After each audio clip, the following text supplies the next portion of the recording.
He allegedly can only see one of his girlfriends every 90 days. And then the second 90 days he can see the other girlfriend and so on. But he can't see both of them at the same time. Okay. Being in jail or prison is not being in a luxury resort where you can see whoever you want, whenever you want, however you want, in whatever conditions you want. I will say he should consider himself fortunate that he can see either one of them at any, under the circumstances of the very serious charges filed against him. In this case alone, sex trafficking, RICO, which is Racketeering, Influence, Corrupt Organizations Act. These are serious charges. And, he also made an argument about his medical condition, that he's feeling stress.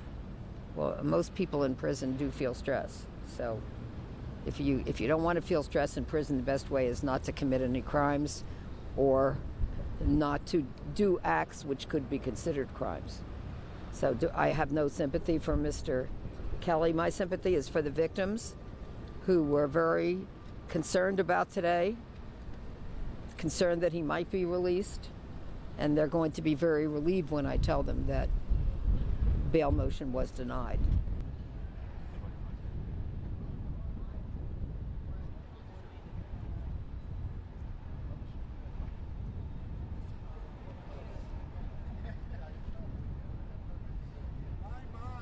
It's not just that he's upset about not being able to see his girlfriends.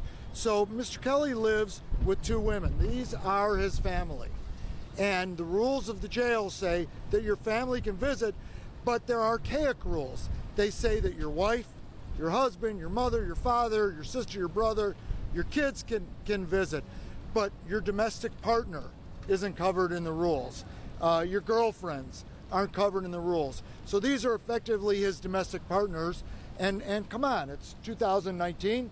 They should be able to visit him. Agent? Nothing on disgruntled Rupert's comment. Is R. Kelly a sexual predator? I don't think that Mr. Kelly's being treated fairly. I think that he should be out. He's not a flight risk. There's no evidence that he's a flight risk. The government made some reference to in 2008 he did something to obstruct. I don't know what they're talking about. We haven't seen it. There's no evidence that he would obstruct. It's just, I think that people are just afraid to do what we think is the right thing here, which is to have him free on bond. He's presumed innocent, never been convicted of any charge.